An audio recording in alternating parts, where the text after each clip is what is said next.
UFOs are real, burgeoning, and not going away. I am your intrepid host, L.A. Marzulli.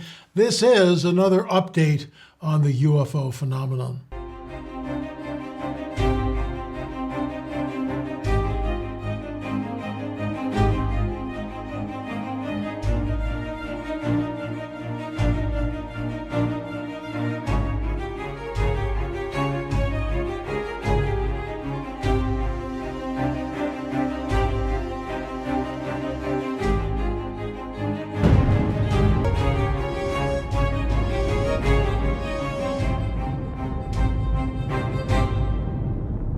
We're going to be talking about our two news, let me do it all again, 3, 2, 1.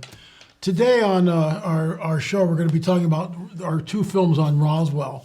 Roswell Revisited, and of course that is Exoneration, that's the first film. Roswell Revisited Part 2, In the Debris Field. But today we're going to concentrate on an interview I did with Tim Alberino. We'll get into that, but first a word from our trusted sponsor. Hey folks, L.A. Marzulli here. I want you to know before I even start with my little commercial here that I take this product, this collagen, every single day. And I've noticed a difference. But look, when it comes to anti-aging, we're all searching for some sort of a miracle pill, which in fact may never exist. However, believe it or not, I may have found the next best thing. It's a special type of collagen. I take it every single day. And it's more effective at maintaining skin elasticity, reducing visible signs of aging, and promoting a youthful complexion that most anti-aging products just don't have. Folks, tens of thousands of 5-star reviewers can't be wrong. Check it out. Go to healthwithla.com. That's healthwithla.com. Healthwithla.com. So the way this is going to work, I'm going to show the video here. This is from Roswell Revisited Exoneration. And the heads up, I'm asking Tim Alberino, who is a ufologist, what are we looking at? In your opinion, what was Roswell? So I'll be stopping this from time to time. Let's roll the clip. What are your thoughts on Roswell?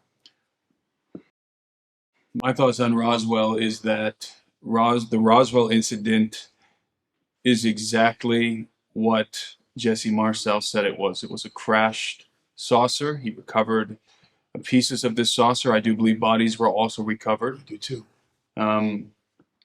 This was the beginning, in some ways, the beginning of ufology, but it was certainly the beginning of a cover-up by the U.S. military regarding UFOs, especially crash retrievals, and again, biological entities recovered in these retrievals. And let me just stop you. Now, in the film, we cut from that statement that Tim Alberino just basically told us that we've got crashed UFOs, recoveries, we've got bodies. Now we're in the halls of Congress. So it takes it out of the realm of conspiracy theory and puts it in our government's lap. And is it sort of a nothing burger? Well, yes and no. But never before have we heard a whistleblower come forward with Mr. Grush's credentials and state under oath on the record. Remember, if he's lying, he's in a heap of trouble. So you'll notice some people sitting behind him, and that, of course, is Jeremy Corbell, who Jeremy was there when we were taking out the implant from Dr. Roger Lear's patient, who we now know is Emil Jarrett, but Richard Shaw and I paid for that whole thing. Richard allowed Jeremy to use the footage. We were supposed to get credit. We never did. So I sort of have not an axe to grind, but it's like you could have given us some credit with that. That would have been nice, but it is what it is. But Jeremy's there in the halls of Congress, and there is George Knapp next to him. So this is a managed agenda, a controlled narrative. How do these guys get there? Why are they invited and I'm not? I mean, I'm not bitter about it at all, folks, but it just makes you wonder. Why does Corbell become the expert? We've got 9 films on the UFO phenomena, actually 8 right now that you can watch. Number 9, What is the Truth, is being edited as we speak. As soon as I'm done this show, I'll be moving over to the edit suite and be recording there. So here we are looking at this incredible footage and, res ipsa loquitur, let the thing speak for itself. Thank you, Mr. Chairman, and good morning to our witnesses who are testifying today. I want to thank each of you for being here to discuss a topic of grave importance to our national security. Earlier this year, a Chinese spy balloon was shot down off the coast of my home state of South Carolina. Since the Roswell incident in 1947, many Americans have wondered about the dangers of unknown objects crisscrossing our skies, whether these are UAPs or weather phenomena, advanced technology from American allied or enemy forces, or something more out of this world. Mr. Grush, a couple of questions for you too, sir, this morning. What percentage of UAPs do you feel are adequately investigated by the U.S. government, of the 5% that are reported?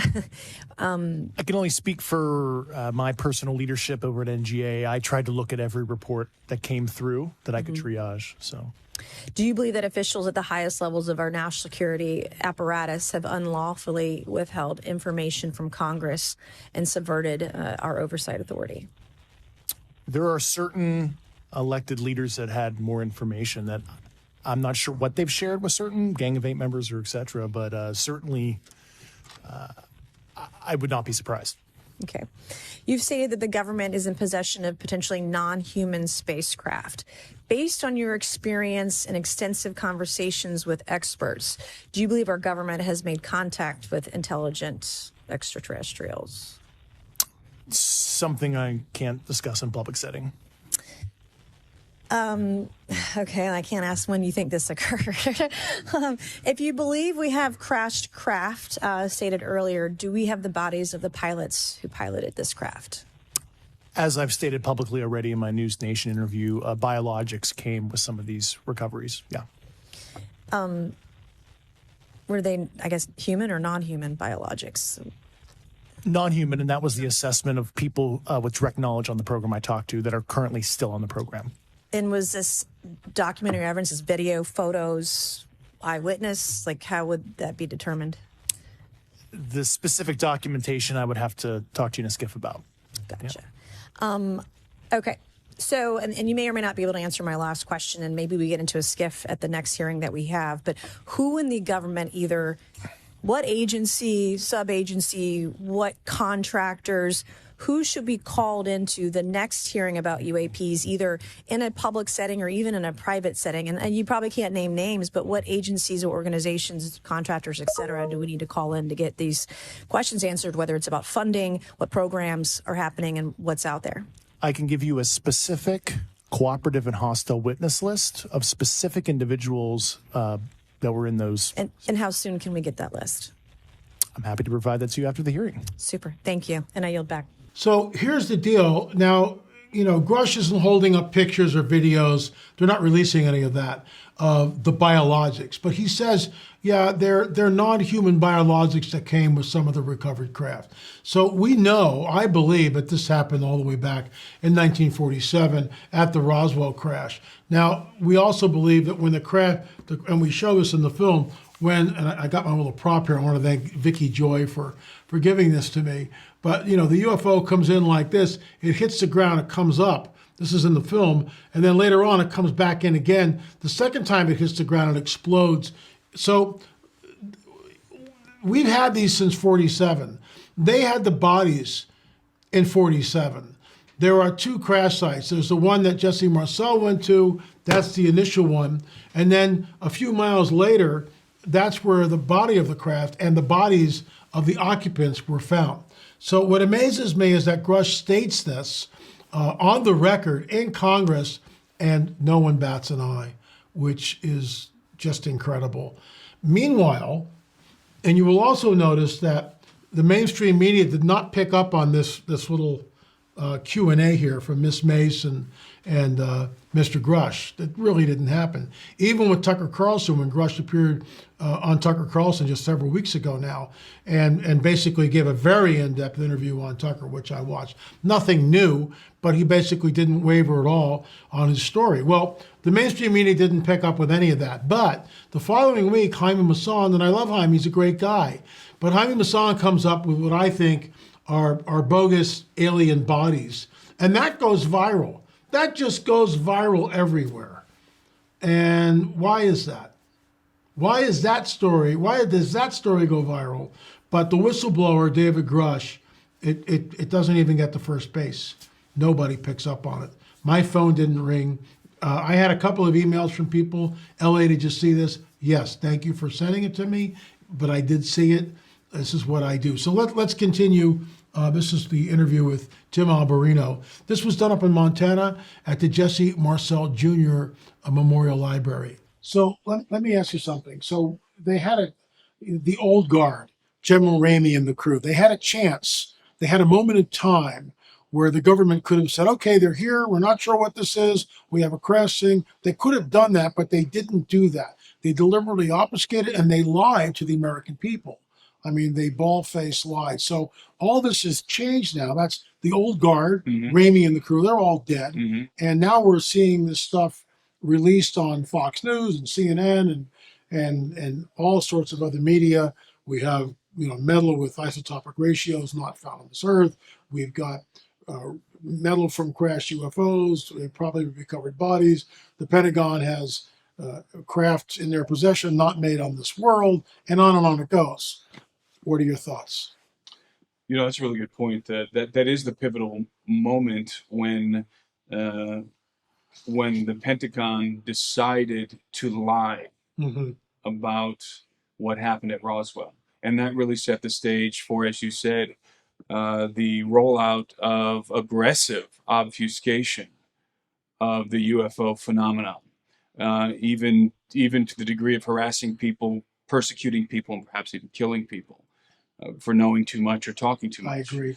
And as and then of course it gets into the abduction realm and everything that was happening there, and so the government could have taken a different path and been honest with the American people. And it's very unfortunate that the choice was made to lie. And they told the truth, of course, right out of the gates, that they recovered a flying disc. Right. And they put it in the paper, a few headlines, and then, of course, they announced it on the radio. So right out of the gates, we had the truth, and then came the lie. And that lie persisted for decades. And it's finally now we're finally beginning to get some kind of admission from the Pentagon that the phenomenon is real. In fact, I would say that the controversy is over. The UFO controversy is over.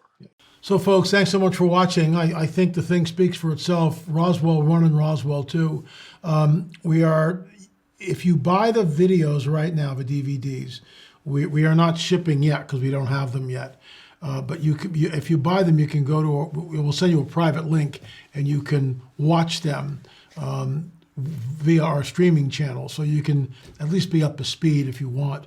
And then, of course, once we get the DVDs, we'll be sending them out. I would ask that you invite your family members, your pastor, elders, deacons, whatever. People need to understand that this is real, that the phenomena is real, burgeoning, not going away. Roswell 1, which is revisiting Roswell, Exoneration, that whole film centers around the cover-up that happened and the deliberate fall guy or making Jesse Marcel Sr. the fall guy. What happened at Roswell, they got it right, as Tim Alberino just said. Right out of the gate, they got it right. They did recover a crash disc. Deep subject. We're the only Christian film company that will have 9 films on the subject from a Christian biblical perspective. We're not overtly, biblical here. We're not pounding you over the head with our Bibles, but we know, I believe, that this is part of the coming great deception, the strong delusion that we read about in 2 Thessalonians. I took that scripture and from that called it the coming great deception. My friend Brad Myers came up with the same name. Was there any collusion? I didn't know Brad back in 1998 when I started writing that book, so I have no idea. But it's interesting how the Lord gave us both the same verbiage, the coming great deception. So we'll see where it goes. The bottom line is we're both working on the same team. Hats off to you, Brad Myers, for coming up with that. And thank the Lord for allowing us to do what we do here. Folks, UFOs are real, burgeoning, not going away. You want to go to our site, lamarzulli.net, order the Roswell 1 and 2. We went to the debris field, number 2. Roswell Revisited in the debris field. We went to the debris field, and what we found there was unbelievable. We found 2 pieces of metal. And that metal, in my opinion, was from the original wreckage. It was buried 4 to 6 inches below the ground. What's that doing out there? Anyway, folks, thanks so much for watching. Remember, UFOs are real, burgeoning, not going away. Thanks for watching.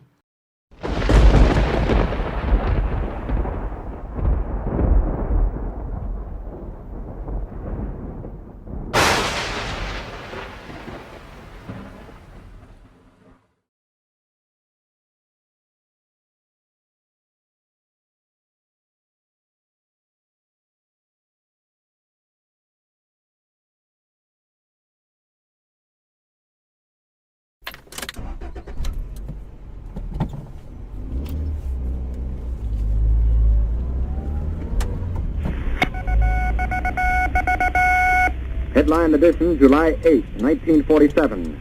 The Army Air Forces has announced that a flying disc has been found and is now in the possession of the Army. Army officers say the missile, found sometime last week, has been inspected at Roswell, New Mexico, and sent to Wright Field, Ohio, for further inspection. Late this afternoon, a bulletin from New Mexico suggested that the widely publicized mystery of the flying saucers may soon be solved. Army Air Force officers reported that one of the strange discs had been found and inspected sometime last week. Our correspondents in Los Angeles and Chicago have been in contact with Army officials endeavoring to obtain all possible late information. Joe Wilson reports to us now from Chicago.